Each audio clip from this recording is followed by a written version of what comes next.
Hello and welcome to this episode of Shatterdice Reviews, and today's board game review is Harakiri Blades of Honour. Harakiri Blades of Honour is a game for 1 to 4 players by Synergic Games. In this game, you will take on the role of a hero in feudal Japan, set against the backdrop of a world where an evil shogun has successfully overthrown the rightful emperor and now rules the land, terrorizing the towns and villages from Ise to Takashima and beyond, with his armies of traitors and demons.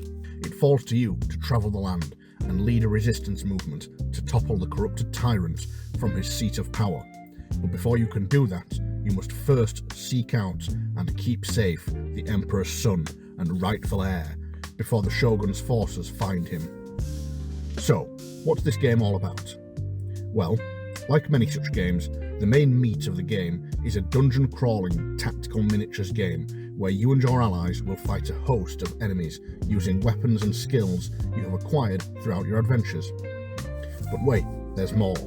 Harakiri also has a section of the game known as the Adventure Phase, played out on this massive map board displaying this beautifully designed map of Kyoto, Osaka and its surrounding areas.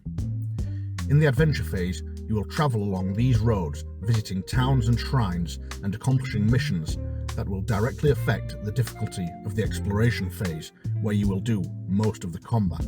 This is almost like 2 games in one, as the Adventure Phase is no slouch and will see you performing skill checks and fighting enemies while travelling to marked locations around the map, revealing new pieces of the plot and really building up that game world. But that's still not all. Each of the 4 characters in this game has their own special booklet specific to them. These tell you the backstory of your character, and during certain games you will read passages from this booklet and be given personal quests to go on while travelling across the map. This means not only do you get to learn about the overall adventure to stop the shogun, but you will experience character growth as you uncover more about your chosen hero and help them achieve their personal quests. This game is probably one of the most ambitious board game stories I have ever seen. Does it pull off a great epic legend worthy of those ancient Japanese tales? Well, I haven't finished the campaign yet, so I don't know. But let's take a look at how this game works and see if the gameplay has the same ambition as its story. Each chapter of the story begins with the Adventure Phase. Well, actually, each chapter begins with a big chunk of narrative text telling you the story of Harakiri. But after this, you go on to the Adventure Phase. Set up the map board and place these numbered scroll tokens in the locations shown by the setup guide, along with any other components such as character tokens, special locations and enemies. You will also have an event deck, a series of mission cards and this Shogun influence track with its deck of Shogun cards. The Shogun's influence will increase at the start of each turn and also reveal one of these influence cards, which will give special events and rules that become progressively worse the higher the Shogun's influence gets. If the Shogun's influence ever reaches the space marked 12, the Adventure Phase ends in failure. But you don't repeat the phase. Instead, you will progress to the Exploration Phase. So during the Adventure Phase, on your turn, you will spend action points, of which you have 3, to travel to the important locations and accomplish those missions. To travel, you spend an action point, and you can then move your miniature up to 3 spaces along either the Imperial Road or one of these more rugged, dangerous paths. The paths are marked really well, with these torii gates dividing up the sections of the path. Each section, whether Imperial Road or dangerous path, will cost you 1 point of movement. But here is the difference. Move only along the Imperial Road, and at the end of your movement, you will draw one of these green event cards and resolve it. But take even a single step along a dangerous path, and you will flip that green card over to its red side and resolve that instead. As I'm sure you've guessed, the green side is mostly good events, and the red side mostly bad, so it's beneficial to stick to that Imperial Road. But of course, dangerous paths are usually quicker. So, after you have travelled the roads and reached your destination, what do? Well, you can interact with one of the numbered mission tokens, which will reveal a bit of story and set you on a task of some sort. This will usually involve placing one of your clan tokens on a new location and following the lead there. Often you will have to pass attribute checks as you progress through the mission, and after reaching your final destination and taking any attribute test required, you will complete the mission, hopefully successfully. What is really clever is once you start a mission and place your clan token, only you can interact with that next phase of the mission, as only your character has knowledge of it. But if you pass through the same space as another hero, you can share that information with them, and they will then place a clan token at the same location as yours, allowing them to also continue on that mission. Of course, successfully completing a mission usually brings some reward, such as money. So players might not always wish to share information if they are wanting to gain that reward for themselves.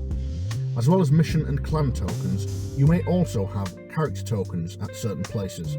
Interacting with these will direct you to a section of your character's booklet and give you a more personal quest to accomplish that is specific to the advancement of your hero. That's basically it for the adventure phase.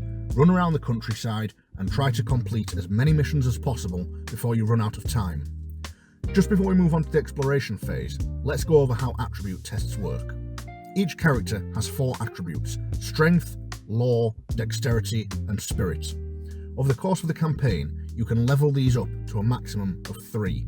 These small cubes sit in these tracks, displaying the level of your attributes. Most of your attributes begin without a cube on their track, making them level 0. Why is this important? Because when you take an attribute test, you will be given a target number, such as 5. You then roll this very thematically designed d6 and add the result to your level for the attribute being tested. If the total is equal or greater, you pass. If not, you fail. This does mean you may come across tasks that you can't pass.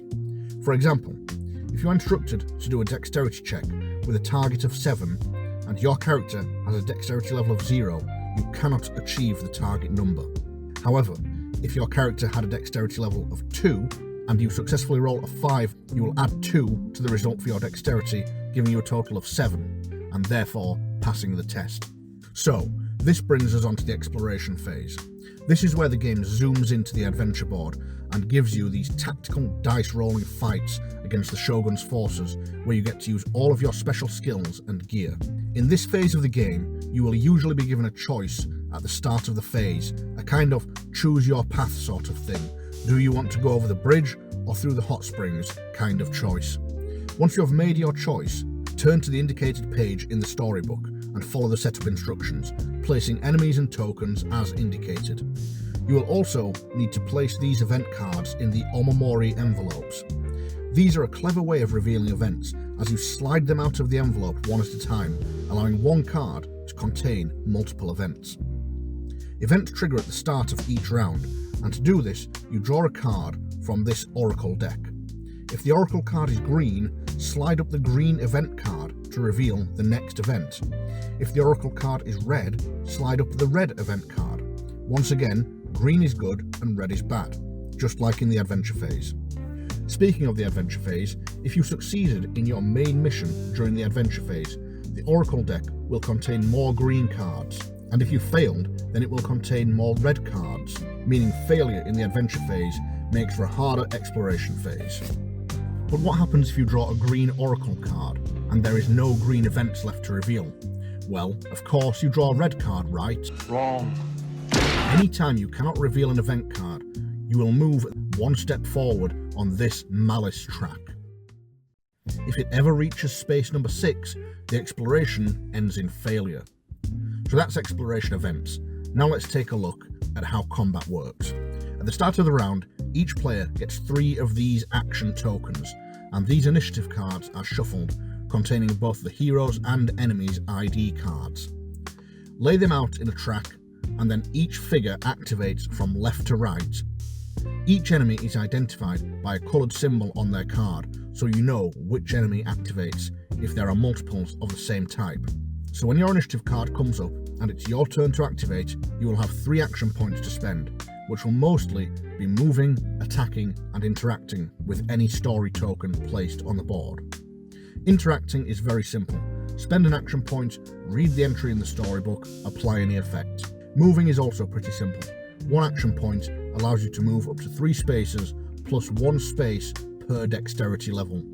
So a hero with dexterity level 2 would move 5 spaces. You may spend additional action points to add 3 points of movement to your total, but you may only make 1 move action per turn, regardless of how many movement points you have. This means no splitting movement. Then we have attacking actions. Most weapons have 2 to choose from: fast attacks, denoted by this symbol here, and heavy attacks, denoted by this other symbol. Heavy attacks are more powerful, but they cost 2 AP to perform, while a fast attack only costs 1 AP. Unfortunately, however, you can only ever perform 1 attack per turn, meaning you could not perform extra fast attacks. However, the lower action point cost allows you to do other things, such as drink potions, throw kunai, activate special abilities, and move around the map. You may also save 1 action point token at the end of your turn if you didn't spend it. So for example, on your turn, you could move and make a heavy attack. Then your turn would end. But you could move, make a fast attack, and choose to end your turn with 1 action point token remaining. In your next turn, you could then spend 2 action points to deliver a heavy attack, 1 action point to move away, and 1 more to throw this kunai at your opponent, for a total of 4 action points. When you make an attack, you will roll these special coloured dice and count the marks printed on the face to give you your damage total. It's also worth pointing out that these coloured attack dice each have a mix of these white and black dragon symbols. When you roll your attack, if your dice result has 1 black and 1 white dragon, then you may activate your weapon's special ability, shown here alongside this yin-yang symbol. I really like this thematic and fitting little mechanic that helps make your weapons feel unique and different. When you make an attack, however, it's worth remembering that enemies have a defense value that reduces your total by a set number. Some enemies also have armor, which reduces your total damage even more. But that's where this nifty little black die comes in. This is the focus die, and you may choose to roll it anytime you attack. If you roll this green symbol, your attack ignores the target's defense and armor, and you place one of these -1 armor tokens on that enemy, meaning it has 1 less armor for any future attacks against it. If you roll this white symbol, then the enemy gains a -1 armor token, but there are no other benefits. Now, there is a reason you may wish to forego rolling the focus die. If you roll this blank face, then your attack completely misses, and even worse, if you roll this red symbol, you miss and the enemy immediately makes a counter attack. The symbol distribution is 1 green, 1 red, 1 blank, and 3 white, so it's slightly stacked towards positive results, but the risk is always there. Enemies have a set amount of health points, deal damage equal to their total HP, and that's it, they're removed from the board. Enemies do have their own AI printed on these large cards that tell you how they behave on their turn. It's pretty simple, but with just enough variety to keep them interesting and unique. That's about it for combat, but it's worth quickly mentioning these chi dice. These dice are used to track your special skills, shown on these tiles placed down the side of your character board. At the start of the exploration phase, you roll 1 chi die for each ability your character has, then place them in a reserve pool near your character board. If you want to use one of your abilities, you must place a chi die in this slot here that matches or exceeds this number printed here. Then at the end of the turn, reduce the die facing by 1. If it drops below the activation number, then you cannot use that ability. This means it is up to you when you trigger a special ability, but the countdown effect on these dice means how often you get to use it will not be controlled by you quite so much. Well, that's about it for the exploration phase. You will fight your way through enemies and multiple zones until you eventually reach the end and progress to the next chapter of the campaign. Now with all that said, let's take a look at the good, the bad, and the ugly. The good. Harakiri puts its theme and story above all else with a huge tome for a campaign book featuring hundreds of detailed narrative entries. This game really does focus on telling you the story. I can't say whether it is ultimately a good story, but from what I've seen so far, it is very much on its way to being one. This is not some simple go here and rescue the villagers from the demonic bandits, but instead includes politics and rivalries between the clans that feature in the game, really building up the world and giving you the sense of a Japan fractured by civil war and steeped in history. This plays well into the adventure phase as you travel across the map on what feels like an epic saga, helping the various towns and doing your best to thwart the armies of the evil shogun. The multiple missions that appear in each adventure phase force you to prioritise what you want to do and focus on the main quest, as if you get bogged down in side quests you will probably run out of time, and it is especially challenging to stay focused on those missions when you have your own character tokens dotted across the board, tempting you to investigate your own hero's journey instead. And that's another great part of this game. Those individual character booklets bringing each hero to life. It gets me so much more invested in them to learn their past and shape their future instead of just playing generic samurai or John Every Ninja. It adds that extra layer of depth that many dungeon diving adventures like this one lack. Combat is good in this game too. The usual dice chucking affair that brings the highs and lows of RNG is augmented by that great little addition of the focus die, having that choice with every attack you make to permanently smash your opponent's armour, but risking a counter-attack in the process adds a new layer of tension and consideration. And the yin-yang bonuses on the weapon cards are the cherry on top, with that fun little thematic execution. Then there is the light and heavy attack options and variety of special abilities just makes combat in this game a smorgasbord of choices for how you want to approach the battle. Then we have the continuity in this game that goes a long way with the evolution of the story. On the small scale, we have that oracle deck in the exploration phase that gets better or worse based on your performance in the adventure phase. But it also exists in large scale too, as various missions you accomplish and choices you make will result in you marking boxes on the campaign tracker sheets that will affect how the campaign plays out in the future. And there is a lot of boxes to mark, and so lots of variety into how your story might play out. The bad. Well, it goes without saying that with both adventure and exploration phase making up each chapter of this campaign, the game time is pretty long. You are probably looking at about 90 minutes plus for each phase, so it does feel as if the full chapter might be a bit much for one sitting. But you can always take a break after the adventure phase, so it's not a big problem, and is really to be expected from a game with such grand scope. Some of the mechanics are pretty fiddly in this game, specifically stuff like saving an action from a previous turn. It's very easy to forget to do that. And then you have the move action, where you can spend extra action points to move further, but it still only counts as one move action, and the dexterity bonus only applies to the first action point spent. It just feels a bit convoluted and hard to keep track of. Speaking of actions, the game can also feel very limiting sometimes, with that one move and one attack only per turn rule. If you roll a terrible attack result and have no reason to move on your turn can easily feel like a complete waste. It is also a bit annoying that you must use all 4 characters, and while this allows for a more fleshed out story, it does mean that if played with less than 4 characters, it can become a bit of a hassle to track multiple characters, especially with each one having so much depth in those character booklets. Lastly, there are a noticeable number of typos and errors in the rules and storybook that can get a bit confusing. This kind of thing is common in these sorts of games, but there are some pretty big clangers here, as sometimes mission markers are incorrectly labelled and the story sections send you travelling to one city, but the instructions tell you to put a clan token on a different city. It's not the worst example of errors and typos I've seen, but it is definitely noticeable. The ugly. As is often the case with these high production value games, there isn't much ugly about it. Many of the tokens feel a bit undersized, and as such, the detailed images on some of them aren't very clear, and some of the tiles for the exploration phase feel a bit too similar. But that's about it really. One last thing to point out is that on the adventure board, the cities and towns belonging to the Dragon and Firefly clans have quite a similar colour scheme to indicate which is which. The Dragon clan is the main offender here, as its red colour palette is not very vibrant and can easily be mistaken for orange, which is the Firefly clan's colour. So what do I think of this game overall?